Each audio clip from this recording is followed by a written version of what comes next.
Hi. We continue through this long section here in 1 Samuel 9, 1 to 10:16. As we continue now at the end of the B1 part of the chiasm, you can see on the right side of the screen there, down to the number 3 section, where Saul will meet prophets on the road, coming down from the high place, and will return to a high place, as we'll see. Throughout this section, we certainly know as readers that Saul's been selected by Yahweh or by the people or by Samuel or some combination to be king, and yet it hasn't been mentioned yet, so he doesn't know that. In chapter 10, verse 1, Samuel took him aside and anointed him as quote, ruler, at Hebrew Nagid, but nothing about kingship has been mentioned at all so far. And so as Saul leaves Samuel with these signs to be fulfilled and then has the encounter we see today, who would have guessed, certainly not Saul, I'm sure, let alone readers, that the first thing that would be proclaimed is not as Saul king, but as Saul among the prophets? Where would that have come from, and why is this here? Because after this immediate scene, it goes away in the sense that the period of prophetic possession ends, and Saul is never again referred to that way. So why is this section here? Why does Samuel predict it? And why have the writers put this here at the end of this journey back to wherever Saul is going back to, which is a little bit of a surprise, as we'll see at the end today. To help us to understand that, I'm incorporating a couple of scholars' work that I've used before. One of them we've seen before, Mark Luchter's piece here on the Reddigrave Convention, the foundational Saul narratives, 1 Samuel 9 to 11 reconsidered, and a piece that Luchter relies on from Daniel Fleming here on history and Genesis, which may seem a little afield of what we're doing here. But what Fleming's exploring is there a possibility that there was an actual Benjaminite people in the ancient world before Israel was established that would give the question of Benjaminite lineage honor rather than abhorrence, as we see from the Judges 19 to 21 passage that readers reading consecutively would bring up, and that I've mentioned a number of times, the negative issue of Benjamin as a marker on Saul. And so Luchter filters through the various possibilities to suggest, and I'll just say it now and we'll come back to it later, that the Saul and Benjamin message is tapping on an ancient Benjaminite actual historical reality in that land, perhaps back as far as 1800 or 18th century BCE from the archives of Mari, which we'll come to in a minute, but that the text about this may actually be from later than David, trying to preserve a conventional sense of a Saulite rule in the face of the very unconventional rule of David. So even though there may be a historical core of something, if not about Saul in particular, at least about Benjaminites, is honorary title, an honorary ethnic group in Israel before there was a tribal confederation. Some of these Saul traditions may well have been composed later in the face of the argument over the Davidic future of the monarchy, both in Jerusalem and elsewhere. So that's some of the framework we're going to look at, and Fleming helps to provide that. So let's go back and situate ourselves in the text, and then we'll come back and rely on Fleming and Luchter's, and we'll share some of their quotes as we go. So we're continuing here in the just after the end of the second encounter between Saul and Samuel. And of course, this is not an encounter between Saul and Samuel. Samuel's no longer in the scene. So we won't see Samuel again until chapter 13, which is the follow-up to his telling Saul here that after 7 days to meet him in Gilgal, and we'll see more of that, about how that goes. I also am reminding us in the Bible Atlas of some of the issues around Benjamin and Judah here. So as we can see on the screen on the left side, when they get to verse 10, they were going down from where they were to Gibeah. So this is Saul's hometown here, which we were told just a couple of verses earlier, and I'll show us back to where that was, where Samuel himself had said, there's a Philistine garrison there at Gibeah Elohim. And as I noted at the time, the garrison suggests not just a group of troops, but a construction. So that's suggesting, and I raised it as a question last time, why would there be a Philistine garrison in Gibeah? And one of Luchter's points is that Saul may well have been working with or for the Philistines at that point, and then Samuel brings him to oppose the Philistines, as we'll see. But his first opponents will not be Philistines, they'll be Ammonites. So it'll be a while before he turns on them. And if that seems questionable that Saul would have worked for or around the Philistines and turned against him, well, we'll see the exact same thing with David, who first shams shams insanity to put off the suspicion of some of the 5 lords of the Philistines that he was a spy, but then later clearly becomes a bodyguard and key leader to one of the Philistine leaders. So it will not be the unique situation that somebody for one of Israel's kings could have also have been associated with the Philistines. And that highlights that what we're looking at here is propagandistic literature in the sense of trying to promote either the view of the house of Saul and Israel in the north or of David in the south, rather than something factual or a Yahweh-provided perspective, as many naive readers of the Bible think that what we're hearing is simply the Word of God, rather than using the name of God or the character of God to promote one view or another amongst the various ways that Israel could be led, and by whom and when. So with that in mind, let's jump right into our text here. So Samuel finishes giving his prediction of what will happen, and before he even leaves, as Saul turned away to leave Samuel, God gave him another heart, and all these signs fulfilled that day. Let's look at a couple details here. The word for turn here is different than turn at 6. This is literally to turn one's back. So it's not so much turning as in the sense of the metaphorical sense of turning away from one way of life to another, but literally turning away from Samuel. So now Saul is facing into his future and away from Samuel, and Samuel will not be in the story again for a while, at least not in relation to Saul. And then God gave him another heart. And there are several other examples of this. If we're reading linearly, we can say earlier, God did the same thing in Numbers 14:24 for Caleb.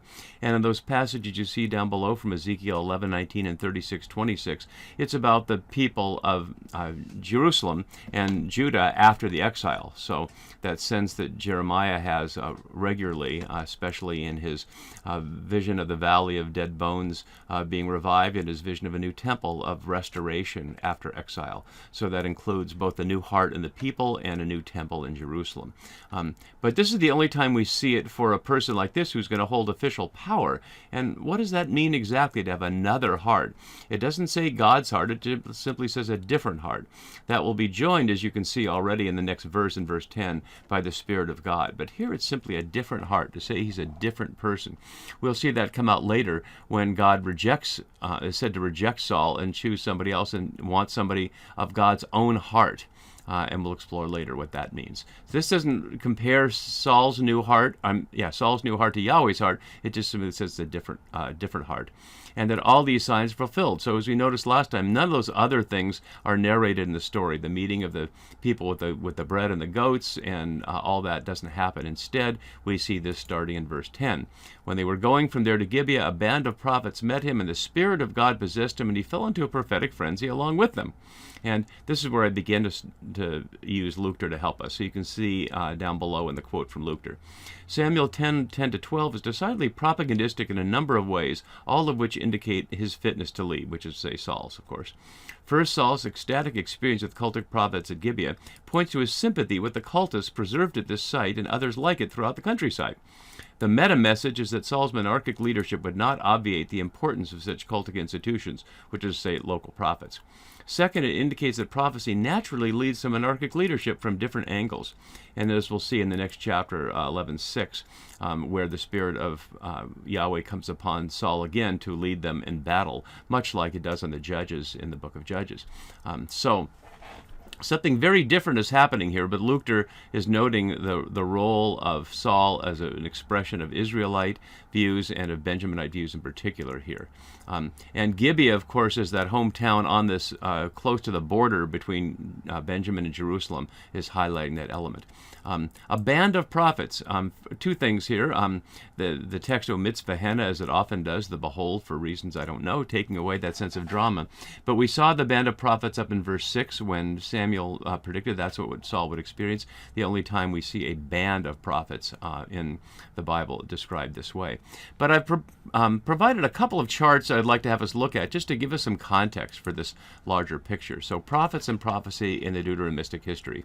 And if I scroll through this, you can see this is a long table. It goes on for 3 pages, a little more than that. There are a lot of prophets and prophetic moments in this history from the Exodus to the exile. And so I'm not going to go over those in detail. I want to go over them more broadly by showing you the categories here that these fall into. And both of these will, of course, be available on the website, so you can download them and take a look more closely at the list of prophets and prophecy yourself. So what we find throughout this history are several categories of who prophets are and what functions they provide.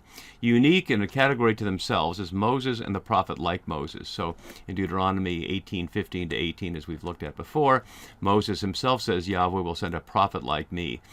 Much like in John's Gospel's good Last Supper discourse, Jesus says that God will send a paraclete like Jesus. So very similar stories in many ways. When we get to the Gospel of John as one of our texts, we'll come back and do that. That'll be a while, I think. So Moses and a prophet like Moses, a unique perspective, and certainly the favor of the Deuteronomistic historians claiming that Moses and the prophet like Moses are the authentic voice of God. Then, as we've seen, Samuel in chapter 3 and 1 Samuel is described as a trustworthy prophet. All Israel from Dan to Beersheba knew that there was a trustworthy prophet in Israel, which is to say, he not only was known as a prophet, but known from north to south as a prophet. But Samuel's one of a kind, because as we've seen a number of times, including in this longer passage, he's called a man of God or a seer. But he's also this bridge figure, because he also acts sort of like a judge, and he also acts sort of like a priest, but he's this bridge figure between the judges of the past and the prophets and kings of the future. So Samuel's in a unique category. As we see with this band of prophets in our passage here, there are a number of free prophets in the sense that they're not attached to any particular institution as far as we can tell. Sometimes those are simply called a company of prophets or 100 of the prophets of Yahweh or groups like that. And sometimes they're named specifically, as in the set of stories at the end of 1 Kings and beginning of 2 Kings around the prophet Elijah and the prophet Elisha, who torment kings in the north, especially Ahab and his wife Jezebel and their successors, for not being faithful to the covenant. And there are also independent prophets like Micaiah, who a king wants to get to prophesy that he'll be successful in war, and Micaiah says, no, you won't be. And the king, of course, doesn't like that. It's a little bit of a comedy story for what we see in the next category, which is royal prophets, who often are the yes men, the cabinet officers who serve the king and give divine approval to what they're proclaiming to do. In theory, they're there to help guide the king, but if you say no to what the king wants to do, that's not going to bode you well. There are some prophets who are bold, like Nathan, as we'll see, to David, challenging him on his relationship with Bathsheba, but also perhaps manipulating the elderly king into putting Bathsheba's son Solomon on the throne. And then Isaiah is serving King Hezekiah just at the time that the Assyrians have conquered the north, and Hezekiah has to decide what to do about Assyria. So Isaiah is a state officer there helping Hezekiah make the geopolitical choices before him. And there are other prophets who serve the monarch and the state as royal officials. And then finally there are outsider prophets, prophets who, as Moses warns against in Deuteronomy, don't listen to prophets who lead you to worship other gods, but there's more specifically the prophets of Baal, who Elijah makes fun of in a contest between the prophets of Yahweh and the prophets of Baal. But there's certainly other prophets who would lead people to worship other gods, and certainly the Deuteronomistic history stands opposed to all of those. So in these categories of prophets, we see a number of activities, and I just want to focus on a few things that we're on in our immediate context. So I just noted the prophetic statement about Samuel here, and now we saw at the beginning of this section to link prophet and seer and man of God in the person of Samuel. And here's the passage we're on right now. The next one we'll see is a similar one to this, much later in 1 Samuel, that Saul sent messengers to take David, and there is whether the same or another company of prophets in a prophetic frenzy, and Samuel keeps sending messengers and keep getting caught up in this like it's contagious somehow, or infection in the region. And then we'll get to the royal prophets. First the prophet Gad, who speaks to David, and then the prophet Nathan. But when Saul inquired of Yahweh, Yahweh did not answer him, not by dreams, not by Urim, or not by prophets. So that's key to what we're going to be looking at here, is that Saul will not be listened to, will not have prophets speak Yahweh's word to him. And yet for the moment here, the question is Saul among the prophets? So let's look a little more closely at our passage now that we have that bit of context.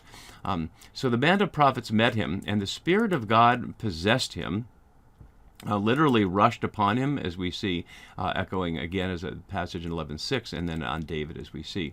And then he fell into a prophetic frenzy along with them. Literally, he prophesied. And the translators here use frenzy, as I noted last time, because of the presence of the musical instruments, suggesting that they're not prophesying in the sense of speaking direct words, and this is not like speaking in tongues or that kind of thing in the New Testament, but of a prophetic dance, of an ecstatic dance that through its disinhibition and its music leads people to let go of their daily expression of consciousness and fall into a special mystical sort of state. But they don't speak anything. There's no sense that these are people speaking to kings or about kings or quoting Yahweh in any way. They're simply in this mystical state. And Saul is caught up among them. And then we have verse 11, which leads to a couple of interesting points here. Let me get all the rest of our text for today up on the screen so we can see it together. So, when all who knew him before saw how he prophesied with the prophets, the people said to one another, "What has come over the son of Kish? Is Saul also among the prophets?" And as Brueggemann notes down below in my note, the response, one of disbelief here. Could this tall, handsome son of a wealthy farmer yield himself to something that embarrassing? Could well-ordered wealth be open to the power of the Spirit that would give energy and courage beyond everything conventional? And although I've taken a little issue with Brueggemann's accepting the characterization of Kish as wealthy as opposed to a man of power, as we saw earlier from the Hebrew, either way, this kind of behavior would be embarrassing to established conventional way of life. And so that's where Luchter comes to help out here. And again, his piece here, I've got it quoted a number of times in here. And he notes, as we already saw, the propagandistic element of this, that what's being conveyed here is that Saul is not a threat to the prophets, that if Saul is made king in this area, these prophets could continue on and perhaps serve the king, and that he's not there to stamp them out. So although it's a temporary experience for Saul, son of Kish, it's one that for the audience would suggest that the Saulite leadership would not be a threat to the prophets locally here. And note the question they ask, what has come over the son of Kish? It's almost literally what the Hebrew means. There is, I've noted a number of translation issues, but this is one that doesn't. But notice it's not answered. This is one for readers to decide, much like many of the rhetorical questions, as the one we followed where Saul's only statement in words so far has been his statement to Samuel at the beginning, "Why do you speak to me like this?" Similarly, what has come over the son of Kish is one that could continue to echo throughout the whole rest of the story. But there's a second question, is Saul also among the prophets? And neither of those are answered. Notice these questions are being asked by all who knew him before. And the phrase for before here, Shilsham, yesterday and the day before, is a figure of speech used several times there. So the people who knew him, because he's near Gibeah, his hometown. So it's the first time we're seeing anybody other than Saul, or perhaps the people other than Samuel, or perhaps the people that Samuel gathered at the Bama meal that we saw at the end of chapter 9, who didn't say in the text that they knew Saul or that Saul knew them, but if they're local people, there's certainly an implication that they would be the people known to his father's circle of powerful men in the area. But here's the first time anybody locally acknowledges that they know who he is, that he's Saul, son of Kish, but now they ask the question of what has happened to him, is he among the prophets? And then someone else of the place, and highlighting that it's of this place, of Gibeah here, answers, and who is their father? And this is also a point that Luchter draws attention to here. This is a quote from him, as you can see down below. This is a particularly loaded phrase. It connotes sacral leadership and presumable jurisdiction over cultic functionaries such as the ecstatic prophets, which is to say, father. So if there's no father of these prophets, they're just out there on their own without leadership and without response to authority. But if there's a father, it suggests someone who is in charge, much like the Pope. Literally, Pope means Papa or father, or the monastic in the early Christian era leaders, the abbots, Abba from Abba from Hebrew for father. So somebody who would be either first among equals or an authoritative leader. But no father of these prophets is named here. So they seem to be freestanding. And therefore it became a proverb, a mashal in Hebrew. Only one other time in 1 Samuel do we see the word mashal. Is Saul also among the prophets? And so it's being asked twice here and not given an answer. and yet plainly he is among the prophets in the sense that there he is acting prophetic. It doesn't say what that means. In verse 11, it simply says how he prophesied with the prophets, and that's highlighting the fact that in Hebrew the verb and the noun are forms of the same word, but what that behavior actually is not described. It doesn't say he's dancing in a frenzy or suddenly playing musical instruments or speaking any particular kind of words. It's more the identification with the category that's at issue rather than specific behavior. And as we come to the end of this unit here, there's one more. There is a translation issue to pay attention to. When his prophetic frenzy had ended, the New RSV says he went home, which is very misleading. It says literally in the Hebrew habama, he went to the high place. And as my note down below says, almost all English translations have high place here, or the sacred place, or something like that, not like home. And that's very key, because Saul isn't described as going home to his father Kish. We'll never see him with his father, and you can already see, we'll pick it up next time, that he doesn't even talk to his father whenever he gets wherever he is, but into his father's brother, his uncle. But he went to the Bama, to the place of worship. This is obviously is not the same one that we saw that started this scene, which is presumably in Ramah, but it didn't say, but down here somewhere in Gibeah, because there would be these high places everywhere around, the local places that people worship. Obviously, there's no Jerusalem temple yet. And that's one reason why these Deuteronomistic authors, who much later in the Josiah time and also other times, come down harshly against the high places as places of idolatrous worship, as opposed to Jerusalem temple. Obviously, in this point in the story world, there is no Jerusalem temple. So the local Bama is the place where people would go to worship. So Saul is shown going not to his home, but to the place of worship. And then there's a pause, and we can't really imagine what would happen next. And we still haven't heard his own experience. Notice he still hasn't said a word in response to any of what's happened, the fulfillment of the signs or his prophetic experience. You'd think that it would be a lot, and he'd want time to process it. But in a moment, we'll see, next video, we'll see he has very little to say. And he's still not king, or has even had kingship mentioned to him. It'll be mentioned only in a few verses. So that takes us almost to the end of our chiasm, and we'll pick it up there next time. See you then. Bye-bye.